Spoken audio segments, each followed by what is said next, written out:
So, Baldur's Gate 3 is finally here, and as some of you are by now downloading and installing the game, well, let me tell you what you're in for. Because you see, I've been playing the full version of Baldur's Gate 3 these past 4 days. And before I start rambling about my experience so far, I just want to give a huge thank you to Larian for sending me a review code. I really didn't think they would, but lo and behold, here we are.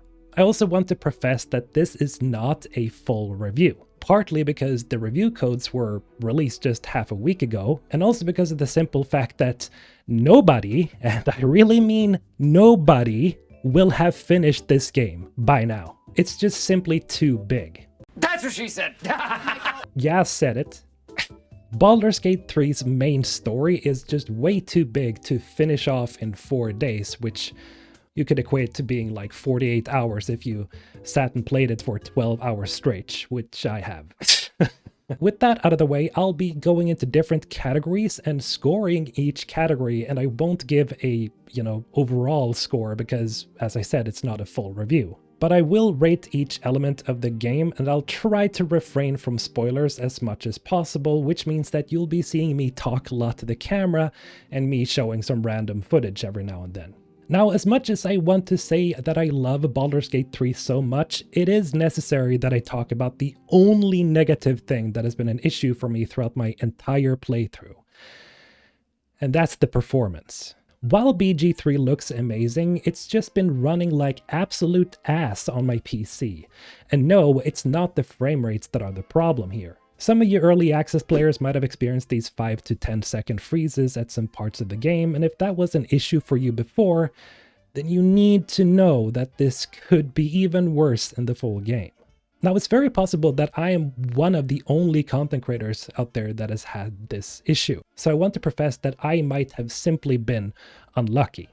Now, hopefully this is just a stability issue that'll be patched out soon enough, but if it doesn't, you might have to upgrade your PC or get a new one altogether. Graphics gets a full score, performance gets 50. Alright, so with that out of the way, the character creation in Baldur's Gate 3 has been remade and improved a lot. Not only is the UI nicer and easier to understand and click through, but you now also have access to races, sub-races, and classes that weren't in the early access. You can start off as one of the origin characters if you want to. The Dark Urge sure looked tempting on my first run, but I went with the standard tab as I'm saving the Dark Urge for later. You can now also finally play as a Dragonborn, a Dwergar, or why not a Half-Orc. You also have access to the Monk class and the Storm Sorcerer subclass, and yeah, both of these are really fun to play, and I've switched between these two classes a lot in my playthrough. Speaking of which, I've tried all the classes with the respective subclasses, and yes, as you can not only multi-class from the very start of the game, you can completely re-roll your class. This is how I've been able to move around and explore the game world with different classes, but for the same character. You simply buy a reroll for 100 gold and your class choice completely resets. Now, I'm not gonna tell you who it is that you need in order to buy the class reset, but you do meet him early on in the game. And of course, let's not forget about the Illithid powers. I can't really go into too much detail here as I haven't fully unlocked the skill tree yet, but in essence, by looting Illithid parasites off of absolute cultists, you get access to skill points that lets you invest into new psychic-based powers. Some of these are pretty strong, like some of the passives, and some of them have drawbacks for using them in terms of gameplay. And there seems to be a story-based cost as well, but I can't say whether that's true or not because I simply haven't gotten that far. All in all, character creation and customization is definitely a full score here. I absolutely love the freedom that Larian provides you with, and I'd say that the class reroll system was a really good idea, simply because of the variety of gameplay you get, or if you simply don't vibe that well with your first choice.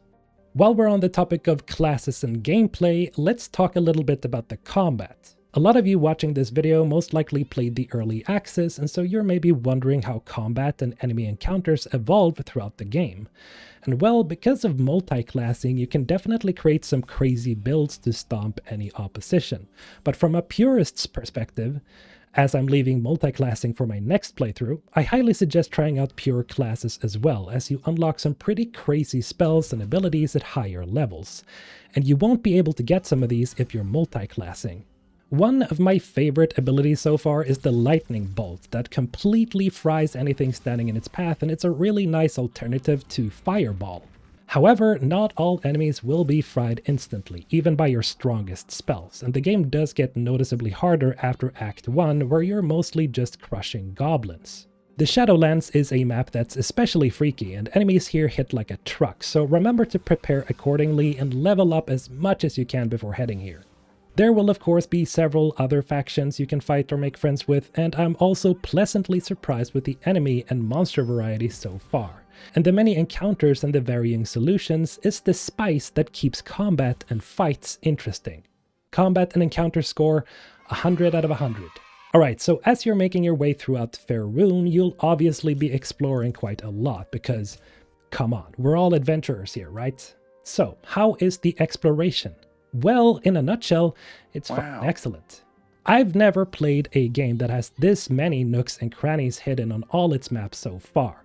No matter where you go, there's always something interesting to either see or find, and sometimes you will be rewarded to an insane degree, either by finding some powerful item or just seeing a completely optional set piece play out. Which brings me to just the sheer amount of optional content that's available in Baldur's Gate 3. There are some absolutely mind-blowing Indiana Jones stuff that's completely skippable, and because the game is all about freedom and choice, there are many moments that I'm sure most people are going to miss as they go on their adventure. That said, remember to explore, especially in the beginning of the game, because Baldur's Gate 3 will reward you for exploring and have you wanting for more, and so you'll stop at nothing to see and explore everything in Faerûn for the rest of the game. Oh, and there's no shortage of loot. There are a lot of rare items and even legendaries in Baldur's Gate 3, so if you're a loot goblin just like me, don't worry. There's tons of armor, accessories, and weapons that you'll find all throughout Faerûn, most of them being really useful in some way. Exploration and loot gets 110 out of 100, some of the best in the industry, period. Now, while you're exploring Faerûn, you of course need some good sound and music to accompany your adventure. So, how's the sound design? Well, it's excellent.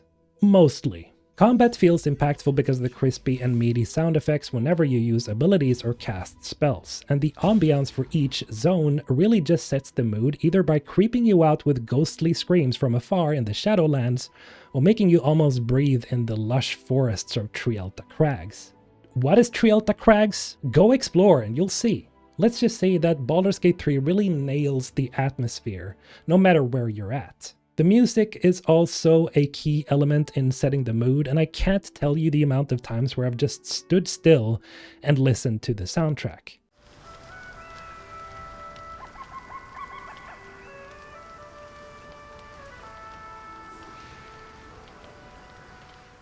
The music is of course just as great for more personal scenes with your companions and for some of the bigger scenes and set pieces, and overall Borislav Slavov has really composed a masterful soundtrack altogether. Now the only thing about the sound that I'm somewhat meh about is some of the dialogue. You see, at times voice lines switch from bassy and natural tones to some terribly metallic clangs, which makes it sound like some of these lines were recorded in phone booths. However, this is not the case, and rather it seems like a lot of voice lines were recorded from different locations, so Larian has had to equalize the sound the best they can.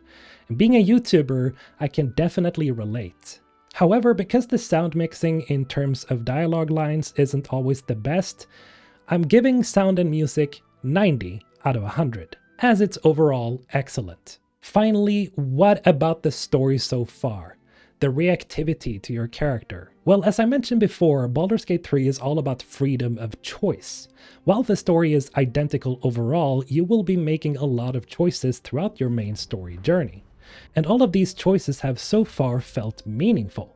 There are some branching paths that seem to diverge heavily at some points, and while I think this game will most likely end in roughly the same way for everyone, the road to get there will be very different for most people. Parts of this, of course, comes down to how NPCs react to your character and most importantly, your choices. Whether that be to simply put another Illithid worm into your head to make you more powerful, or by simply being agreeable with a certain character, or heck, even starting a romance with someone. Mostly every choice in Baldur's Gate 3 matters, and no matter what you choose, the world will react to it in some way. Overall, in order to not spoil anything, the writing has mostly been excellent and every companion and character has a story to them, and the way the story, world, and its characters react to you is just so cool. And even if it wasn't on purpose, Larian has, in a way, created a spiritual successor to the Golden Age BioWare games, like Knights of the Old Republic, Dragon Age, Mass Effect. So if you're not getting BG3 for the gameplay, then definitely get it for the cinematic storytelling and the reactivity to your choices. The story and reactivity gets a full score.